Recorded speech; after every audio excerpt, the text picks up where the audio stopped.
வணக்கம் வியூவர்ஸ். இன்றைக்கி வந்து மா இஞ்சி வச்சு நம்ம ஒரு தொக்கு செய்ய போகிறோம். இது உடம்புக்கு ரொம்ப நல்லதுங்க. மா இஞ்சி வந்து சளிக்கு, அதே மாதிரி டைஜஷன் பிரச்சனைக்கு எல்லாத்துக்கும் ரொம்ப நல்லது. எப்படி செய்யலான்னு பார்க்கலாம் வாங்க. இந்த மா இஞ்சி வந்து இஞ்சி மாதிரியே இருக்கும். ஆனால் நீங்கள் அதை வந்து உடச்சி பார்த்திங்கன்னா தெரியும். உள்ள ஸ்மெல்லு வந்து மாங்காய் ஸ்மெல்லு வரும்.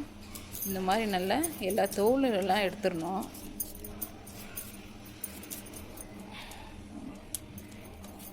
தோலை ரிமூவ் பண்ணிவிட்டு நம்ம வந்து கேரட் துருவுறோம் இல்லைங்களா, அந்த மாதிரி துருவி வச்சுக்கணும்.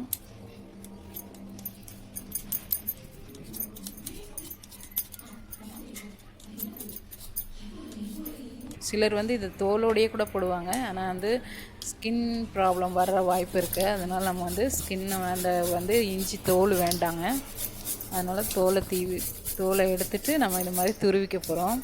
இப்போ திருவினோடனே பாருங்கள், அப்படியே மாங்காய் மாதிரியே இருக்கும். ஸ்மெல்லும் உங்களுக்கு மாங்காய் ஸ்மெல் இருக்கும். இந்த துவையில் சாப்பிட்டாவே மாங்காவும் சேர்த்து செஞ்சுருக்கீங்களா தான் கேட்பாங்க. அந்த அளவுக்கு மாங்காய் வாசனையும் ரொம்ப நல்லா வரும். அதனால தான் இதுக்கு பேரே வந்து மாய் இஞ்சின்னு சொல்லுவாங்க. இந்த துருவுறது இது வந்து கஷ்டமே இருக்காது, ரொம்ப சாஃப்டாக இருக்கும். பாருங்கள், மாங்காய் மாதிரியே இருக்குது பார்க்குறதுக்கு. துருவி வச்ச மாங்காய் மாதிரியே இருக்குது. இப்போ இது மாதிரி எல்லாத்தையும் வந்து நம்ம துருவி வச்சுக்க போகிறோம். அப்புறம் 15 மிளகா வந்து வரமிளகாவும், ஒரு 6 காஷ்மீரி சில்லி எடுத்து வச்சுருக்கேன். பூண்டு 2, புளி வந்து ஒரு நெல்லிக்காய் சைஸ்க்கு எடுத்து ஊற வச்சுருக்கேன். அப்புறம் கல்லுப்பும் பெருங்காயம் தாளிக்கிறதுக்கு வச்சுருக்கேங்க. இப்போ வந்து இது வரமிளகாவையும் காஷ்மீரி சில்லியும் போட்டு நல்லா நம்ம அரைச்சிக்குவோம்.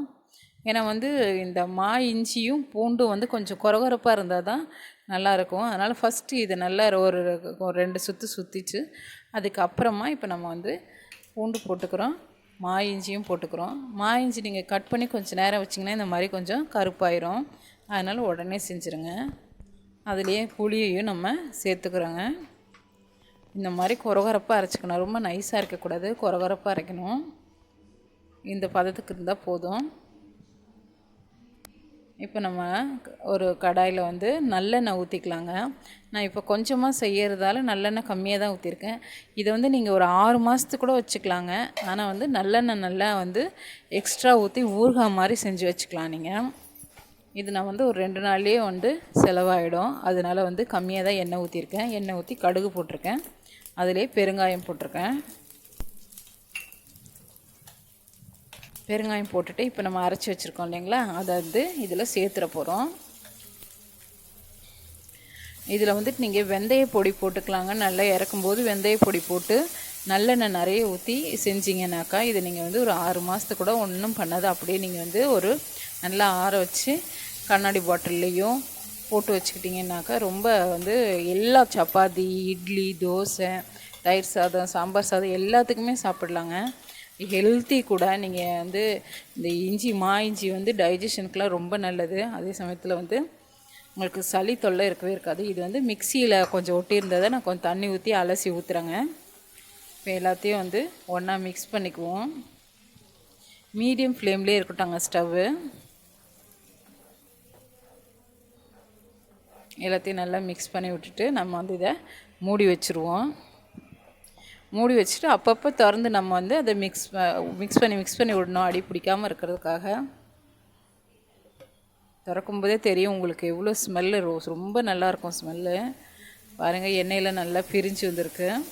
இப்போ நல்லா வந்து இந்த எல்லாம் ஒட்டாமல் அடி பிடிக்காமல் எல்லாத்தையும் மிக்ஸ் பண்ணி விட்டுருங்க. மிக்ஸ் பண்ணிவிட்டு திரும்ப மூடி போட்டு வைக்கலாம்.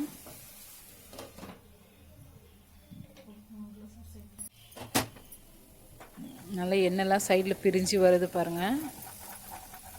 இன்னும் வந்து நம்ம இந்த ஸ்டேஜில் எடுத்துக்கிட்டால் கூட போதும். எனக்கு இன்னும் கொஞ்சம் கெட்டியாக வேணுன்றதால வச்சுருக்கேன் நான். உங்களுக்கு போதும்னா அந்த பச்சை ஸ்மெல்லு போயிடுச்சுன்னா நீங்கள் இறக்கிடலாம். பாருங்கள், நல்லா உருண்டு வருது. நீங்கள் ரொம்ப நாளைக்கு வச்சுக்கிற மாதிரி இருந்தால் நல்லா திரண்டு வரணும். அது ஃபுல்லாக அந்த அல்வா மாதிரி வரணும். அப்போ தான் வந்து பச்சை ஸ்மெல் இல்லாமல் கெட்டு போகாமல் இருக்கும். உடனே சாப்பிட்ற மாதிரின்னா லைட்டாக நீங்கள் கொஞ்சம் ஸ்டேஜ்லேயே இறக்கிடலாம்.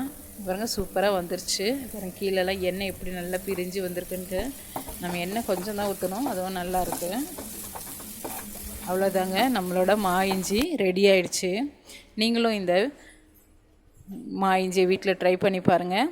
செஞ்சு பார்த்துட்டு இந்த வீடியோ பிடிச்சிருந்தா லைக் பண்ணுங்கள், ஷேர் பண்ணுங்கள், மறக்காமல் கமெண்ட் பண்ணுங்கள், சப்ஸ்கிரைப் பண்ணுங்கள். Thank you viewers.